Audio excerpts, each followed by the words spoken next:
welcome back to COVID Chat with Kat. Today we're going to talk a little bit about some legal issues that may have come up. There were some questions circulating that concerned the laws around Hipaa and what might happen if you decide not to get the vaccination or apply for an exemption, and what kind of consequences there might be for that. With us here today we have Mr. Smith. He's our senior counsel. He's going to help us answer some of these questions, and hopefully we'll answer all of your questions. How about the first question we have? Are your constitutional rights waived when UCMJ is invoked upon enlistment or commission? Well, no. Your constitutional rights are never waived.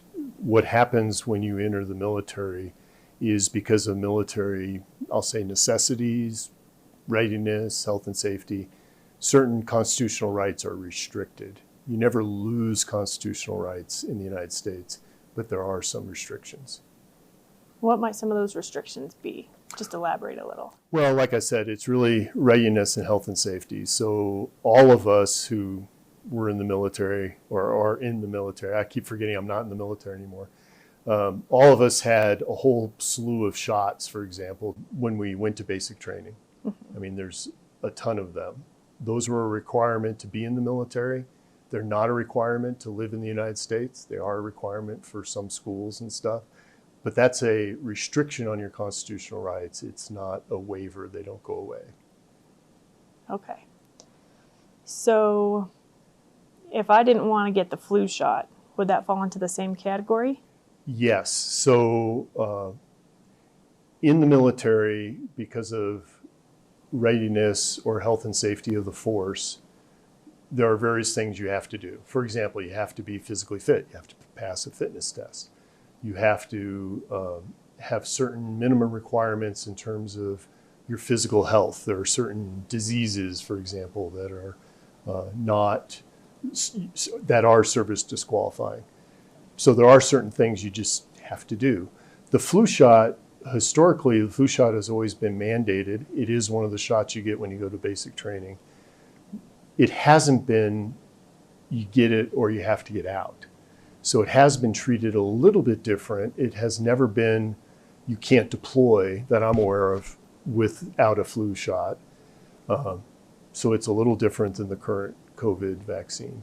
And is that probably because the supply is more available overseas because it's a more established vaccination, or is... It could be. It Okay. could be. I know people who've gotten the flu shot while deployed when it comes out, and it is seasonal, so it isn't something that's always available. Right, right. So if I don't get the COVID shot, what would happen to me? Well, currently, the best answer I can give for National Guard members is we don't really know. The reality is, if it's a requirement for schools, deployability, readiness, it has been mandated. It's going to be required. If you don't get it, probably at some point you are going to be at risk of having to be separated from the military.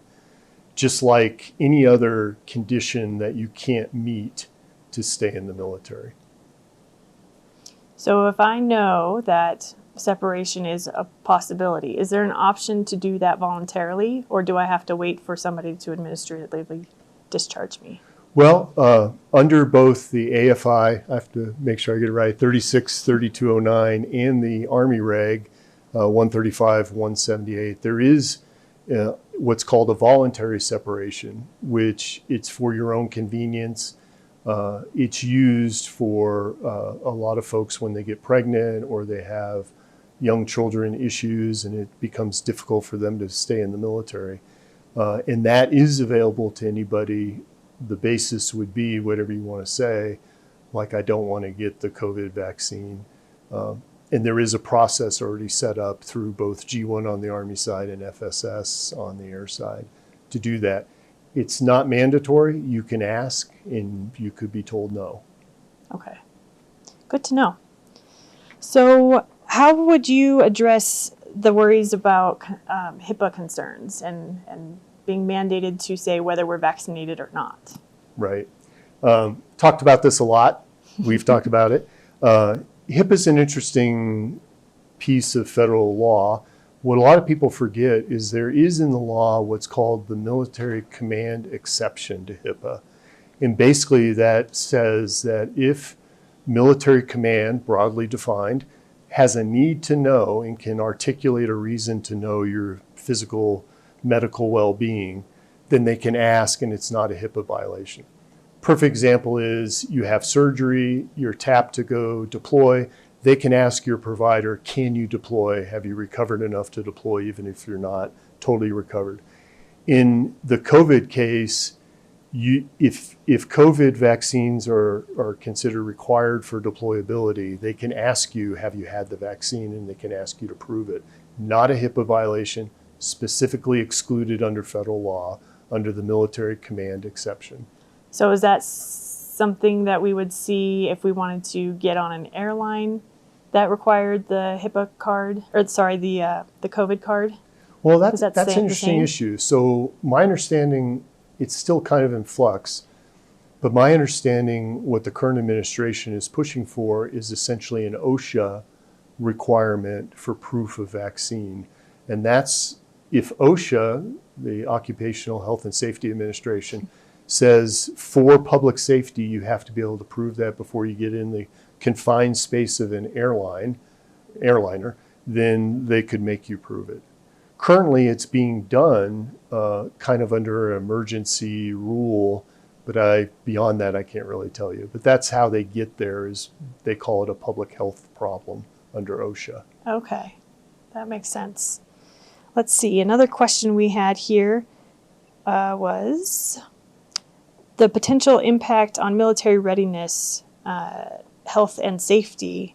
If you could explain further about the DODI 1300.17 section 1.2 paragraph B, which happens to be the religious exemption. Am I correct? Right. It talks about religious freedom in the military, I think is the title of that DODI.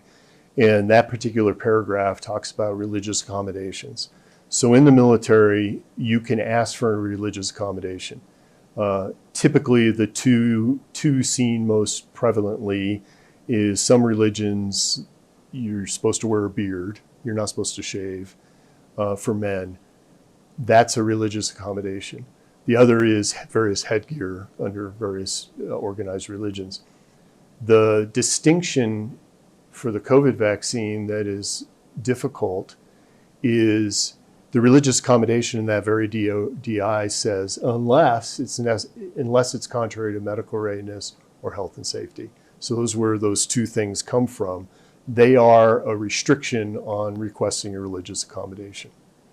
So under the current scheme where you can ask for a religious exception to the COVID vaccine mandate, to use the word that everybody's bandying about, you can ask for that and you might get a temporary or even a permanent exception. That keeps you from being forced, so to speak, to get the vaccine, but it doesn't necessarily keep you from at some point being separated from the military. Okay. If it's considered necessary for readiness and health and safety. Right.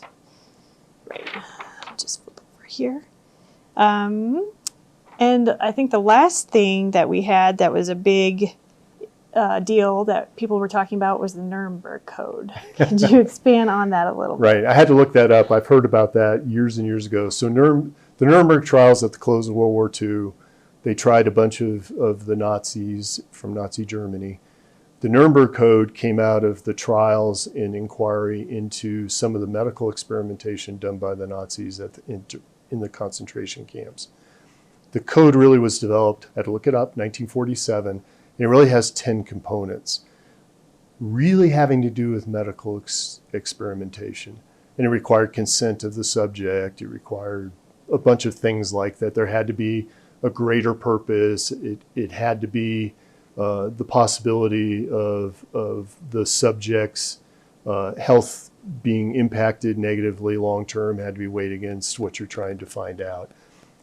So really kind of, in today's world, very common sense. But it was really geared towards experimentation. The COVID vaccine, under the current scientific thought, as I'm aware of it, is not considered experimental anymore. So the Nuremberg Code doesn't really apply. Okay. Do you know how long they've been researching this vaccine? Do you have any of that knowledge? Yeah, a little bit. I mean, this particular vaccine, only since COVID showed up at the beginning of 2020, the type of vaccine has been under development for my understanding and my reading over 10 years. It was just adopted or adapted for the COVID virus. Okay. All right. Well, do you have anything else you want to add? Well, one of the things we keep talking about is, what's going to happen to me. And we really don't know yet if you decline to get the vaccine. However, everything I'm seeing is it will be kind of a progressive discipline kind of thing when and if we get there. So you'll get an order to get the shot. If you don't get the order, you'll be counseled, and then letter of counseling, letter of reprimand, and then potentially separation down the road. Don't know how it's all going to play out, particularly for the Guard. The active duty, it's a little more clear because they own you 24/7, so to speak.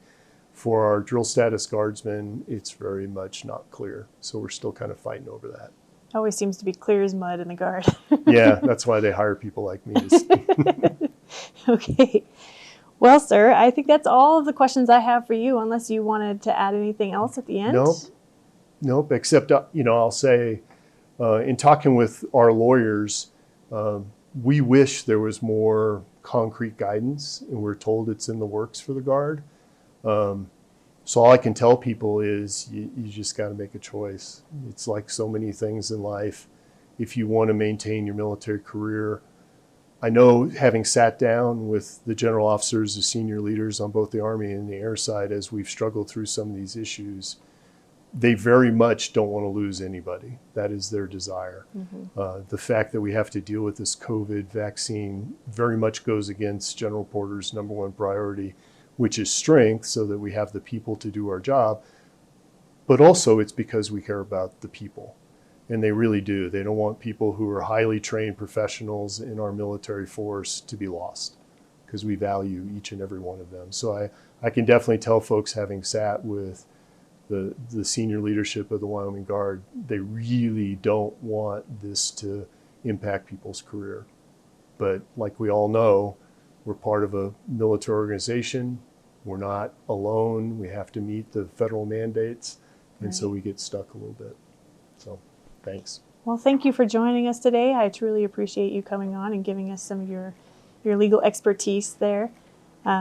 And if you have any more questions, then you can submit your questions beneath the video here, or you can email wyoguard@gmail.com. And that's a wrap for today's COVID Chat with Kat.